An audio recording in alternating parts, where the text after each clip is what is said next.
sekarang kita akan melanjutkan soal berikutnya, yaitu pembahasan soal nomor 6 sampai seterusnya. Nah, bagi teman-teman yang belum menonton video sebelumnya, silakan tonton terlebih dahulu supaya soal dari nomor 1 sampai nomor 5, dan untuk hari ini soal nomor 6 itu ada terusannya. Langsung saja kita bahas. Nah, sebelum dilanjut kepada pembahasan, mari subscribe terlebih dahulu, like, komen, dan boleh share kepada teman-temannya supaya kita semua bisa menebar manfaat yang lebih banyak lagi. Nah, di sini ada soal nomor 6. Perhatikan narasi berikut. Setiap hari Senin, SMP Nusantara melaksanakan upacara bendera dengan tertib. Seluruh siswa memakai seragam lengkap, menyanyikan lagu Indonesia Raya dengan hikmat, dan mendengarkan amanat pembina upacara tentang pentingnya persatuan bangsa. Namun, sebagian siswa menganggap kegiatan tersebut hanya rutinitas sekolah yang tidak memiliki manfaat penting. Berdasarkan narasi tersebut, tujuan utama pelaksanaan upacara bendera dalam kaitannya dengan upaya menjaga keutuhan Negara Kesatuan Republik Indonesia adalah titik-titik. A. Melatih siswa agar terbiasa datang pagi ke sekolah. B. Meningkatkan persaingan antar siswa dalam kedisiplinan. C. Menanamkan rasa cinta tanah air, persatuan, dan semangat nasionalisme. D. Membiasakan siswa mentaati seluruh aturan sekolah tanpa alasan. Nah, yang ditanyakan di soal di sini adalah tujuan utama pelaksanaan upacara bendera dalam kaitannya dengan menjaga keutuhan NKRI adalah untuk apa? Jawaban yang paling tepat adalah yang mana? Nah, kalau yang A, melatih siswa agar terbiasa datang ke sekolah, datang pagi ke sekolah. Ini juga bisa dikatakan bisa ya, tapi kurang tepat.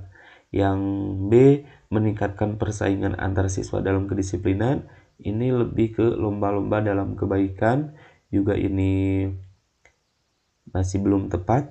Yang C, menanamkan cinta tanah air, persatuan, dan semangat nasionalisme. Oke, nah jawaban yang tepat adalah yang C.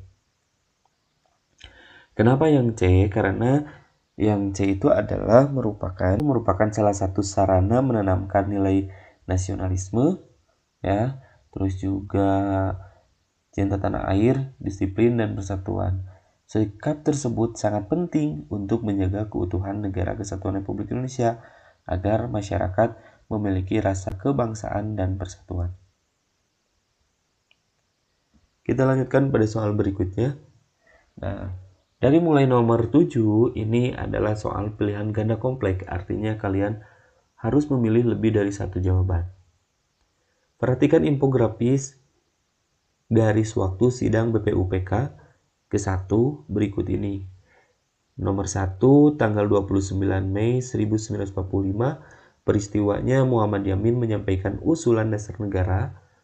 Nomor 2, 31 Mei 1945, Supomo menyampaikan gagasan negara integralistik. Nomor 3, tanggal 1 Juni 1945, Insinyur Soekarno menyampaikan rumusan Pancasila. Nomor 4, tanggal 22 Juni 1945, Panitia 9 menyusun Piagam Jakarta. Berdasarkan data tersebut, pernyataan yang benar adalah titik-titik. A. Sidang BPUPK 1 membahas dasar negara Indonesia merdeka. B. Piagam Jakarta dirumuskan sebelum sidang BPUPK 1 dimulai. C. Insinyur Soekarno menyampaikan gagasan Pancasila pada tanggal 1 Juni 1945. D. Muhammad Yamin dan Supomo termasuk tokoh yang mengusulkan dasar negara. E. Panitia 9 dibentuk setelah Indonesia merdeka. Nah, di sini kan yang ditanyakan adalah kita menganalisis data yang ada di infografik ini terkait dengan sidang BPUPK. Nah, kalau pernyataan yang A, pilihan yang A, sidang BPUPK 1 membahas dasar negara Indonesia merdeka. Betul ya? Kalau sidang BPUPK yang pertama itu adalah membahas tentang dasar negara. Nah, BPUPK, sidang yang pertama itu adalah membahas tentang dasar negara. Ini sidang yang pertama. Kalau di sidang yang kedua, yaitu membahas tentang hukum dasar. Hukum dasar atau undang-undang dasar.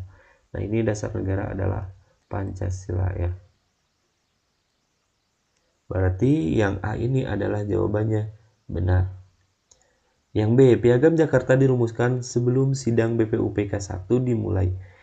Nah, sidang Piagam Jakarta ini apakah betul dirumuskan sebelum sidang BPUPK? Kita lihat pernyataan di sini ya tanggalnya. Di sini tanggal 29 ini adalah sidang BPUPK.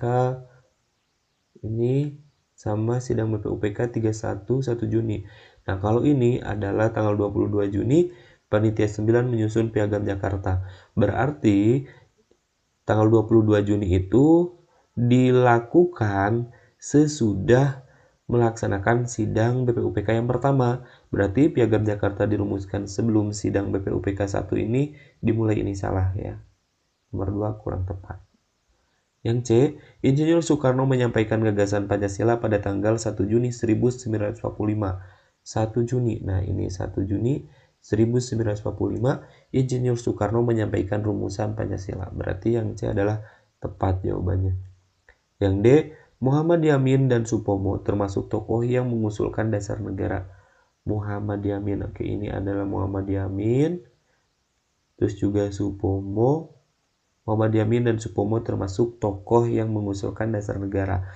Nah, di sini yang mengusulkan dasar negara itu adalah 3 tokoh, diantaranya ada Supomo, terus Muhammad Yamin, dan satu lagi adalah Insinyur Soekarno.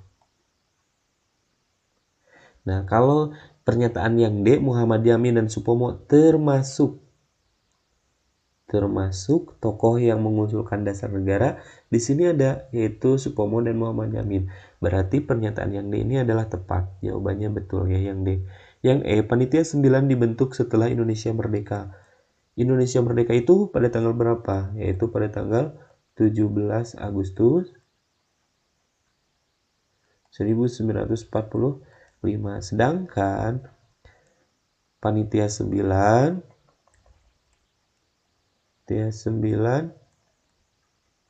dibentuknya itu pada tanggal berapa? Pada tanggal 22 Juni 1945.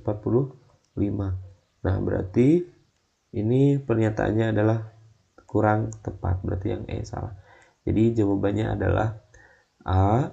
Jawabannya adalah A. Terus C dan D. Kita lanjutkan pada soal berikutnya. Perhatikan narasi dan data berikut ini. Berdasarkan laporan Dinas Perhubungan Kota Maju, pelanggaran lalu lintas oleh pelajar meningkat dalam 6 bulan terakhir. Jenis pelanggaran yang paling sering terjadi adalah tidak memakai helm, menerobos lampu merah, dan menggunakan ponsel saat berkendara. Guru pendidikan Pancasila kemudian mengingatkan bahwa ketaatan terhadap aturan lalu lintas merupakan bentuk pengamalan nilai Pancasila dalam kehidupan sehari-hari. Nah, di sini ada tabel, ada jenis pelanggaran serta persentase.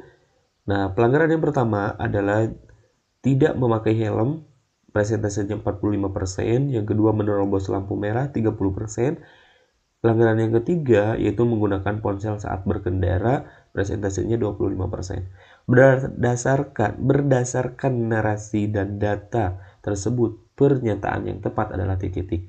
A. Ketaatan terhadap aturan lalu lintas mencerminkan sikap menghargai hukum dan keselamatan orang lain. B. Pelanggaran lalu lintas menunjukkan perilaku yang bertentangan dengan nilai kemanusiaan dan tanggung jawab. C. Penggunaan helm hanya penting untuk menghindari tilang polisi, bukan menjaga keselamatan. Lanjut yang berikutnya, yang D. Sikap disiplin berlalu lintas merupakan pengamalan nilai Pancasila dalam kehidupan bermasyarakat. E. Pelanggaran lalu lintas tidak berhubungan dengan pengamalan nilai Pancasila karena merupakan urusan pribadi. Nah, berarti kita diminta untuk menganalisis data yang ada di soal ini ya, dan kalian harus memilih lebih dari satu jawaban yang sesuai dengan data atau narasi tersebut. Nah, coba yang A. Yang A itu adalah ketaatan terhadap aturan lalu lintas mencerminkan sikap menghargai hukum dan keselamatan orang lain. Kalau yang A ini adalah benar, karena mentaati aturan lalu lintas menunjukkan penghormatan terhadap hukum dan keselamatan bersama. Gitu ya. Bukan hanya orang lain, melainkan secara bersama.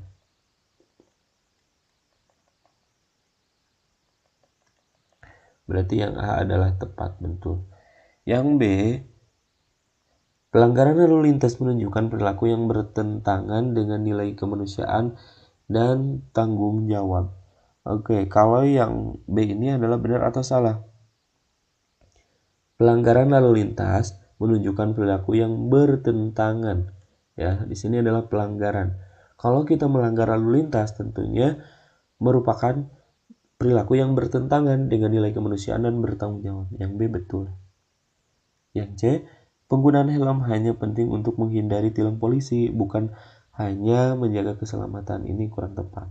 Ya, bahwasanya penggunaan helm itu bukan hanya untuk menghindari tilang polisi saja, melainkan untuk menjaga keselamatan. Berarti yang C salah. Yang D, sikap disiplin berlalu lintas merupakan pengamalan nilai Pancasila dalam kehidupan bermasyarakat. Betul. Yang D ini adalah betul. Yang E, pelanggaran lalu lintas tidak berhubungan dengan pengamalan nilai Pancasila karena merupakan urusan pribadi. Ini yang E salah ya. Oke, nah kalau yang E ini ada perilaku berlalu lintas ini berkaitan erat dengan penerapan nilai Pancasila dalam kehidupan sehari-hari. Seharusnya seperti itu. Kita lanjutkan soal berikutnya, nomor 9. Perhatikan ilustrasi berikut. Saat pulang sekolah, Andi menemukan dompet di halaman sekolah yang berisi uang, kartu pelajar, dan identitas pemiliknya. Beberapa temannya menyarankan agar uang di dalam dompet digunakan bersama karena tidak ada orang yang melihat. Namun Andi menolak ajakan tersebut dan segera menyerahkan dompet itu kepada guru piket agar dapat dikembalikan kepada pemiliknya. Berdasarkan ilustrasi tersebut, tindakan yang mencerminkan penerapan norma kesusilaan, ketaatan hukum, dan integritas diri adalah titik-titik. A. Andi menolak menggunakan uang dalam dompet karena sadar bahwa mengambil hak orang lain merupakan tindakan tidak jujur. B. Teman-teman Andi mengajak memakai uang tersebut bersama agar tidak diketahui orang lain. C. Andi menyerahkan dompet kepada guru piket untuk membantu mengembalikan kepada pemiliknya. D. Sikap Andi menunjukkan tanggung jawab dan kejujuran meskipun tidak ada yang mengawasi. E. Mengambil barang temuan dapat dibenarkan selama pemiliknya tidak mengetahui keberadaannya. Oke, option yang A. Option yang A ini adalah benar ya. Andi menolak menggunakan uang dalam dompet karena sadar bahwa mengambil hak orang lain merupakan tindakan tidak jujur. Jadi jawaban yang A benar karena mencerminkan norma apa? Norma kesusilaan atau kejujuran. Yang B, teman-teman Andi mengajak memakai uang tersebut bersama agar tidak diketahui orang lain. Yang B ini adalah salah ya atau kurang tepat. Karena mengajak menggunakan barang milik orang lain termasuk tindakan tidak bermoral. Yang C, kalau yang C, Andi menyerahkan dompet kepada guru piket untuk membantu mengembalikan kepada pemiliknya. Yang C ini adalah benar karena menunjukkan apa? Yang C menunjukkan ketaatan hukum ya, ketaatan terhadap hukum atau aturan dan sikap bertanggung jawab.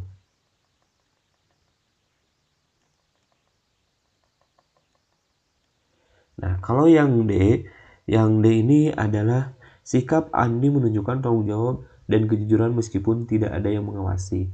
Yang D ini benar. Kenapa benar? Karena integritas diri tampak dari perilaku jujur.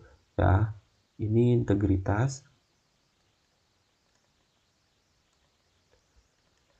Integritas walaupun tidak diawasi. Yang E salah, mengambil barang temuan dapat dibenarkan selama pemiliknya tidak mengetahui keberadaannya. Sebab barang temuan tetap harus dikembalikan kepada pemiliknya. Kita lanjutkan pada soal nomor 10. Perhatikan data hari besar keagamaan berikut. Yang pertama di sini hari besar keagamaan Idul Fitri, libur nasional, Natal, libur nasional. Yang ketiga Waisak, libur nasional. Yang keempat Nyepi, libur nasional. Yang kelima Imlek, libur nasional. Pemerintah menetapkan beberapa hari besar keagamaan sebagai hari libur nasional agar seluruh masyarakat dapat menghormati dan menghargai keberagaman agama di Indonesia. Berdasarkan data tersebut, kesimpulan yang tepat mengenai makna pemberian hari libur nasional bagi kehidupan berbangsa dan bernegara adalah titik-titik. A. Menunjukkan bahwa negara menghargai keberadaan agama di Indonesia. B. Memperkuat sikap toleransi dan kerukunan antar umat beragama. C. Membuktikan bahwa hanya agama tertentu yang diakui negara. D. Mencerminkan penerapan nilai persatuan dalam keberagaman. E. Menyebabkan masyarakat lebih mudah terpecah karena perbedaan keyakinan. Nah, kalau yang A di sini benar ya. Kenapa benar? Karena pemberian libur nasional menunjukkan penghargaan negara terhadap semua agama di sini. Terhadap semua agama. Tidak ada perbedaan atau diskriminasi. Kalau yang B, memperkuat sikap toleransi dan kerukunan antar umat beragama, ini jelas benar yang B. Karena kebijakan tersebut dapat memperkuat toleransi serta kerukunan antar umat beragama ya. Kalau yang C, membuktikan bahwa hanya agama tertentu yang diakui oleh negara, ini salah. Kenapa salah? Karena negara mengakui berbagai agama yang ada di Indonesia ya. Yang D, mencerminkan penerapan nilai persatuan dalam keberagaman. Ini yang D benar. Karena mencerminkan persatuan dalam keberagaman itu adalah sesuai dengan semboyan apa? Semboyan Bhinneka Tunggal Ika. Kalau yang E, menyebabkan masyarakat lebih mudah terpecah karena perbedaan keyakinan, ini salah ya. Yang E salah. Kenapa salah? Karena tujuan pemberian hari libur itu adalah untuk mempererat ya, untuk mempererat persatuan dan toleransi. Baik, untuk pembahasannya dicukupkan sampai nomor 10 terlebih dahulu. Insya Allah nanti kita lanjutkan pada video selanjutnya. Kami akhiri, jangan lupa like, komen, dan boleh share kepada teman-temannya supaya kita bisa berikan manfaat yang lebih banyak lagi. Sekian dan terima kasih. Assalamualaikum warahmatullahi wabarakatuh.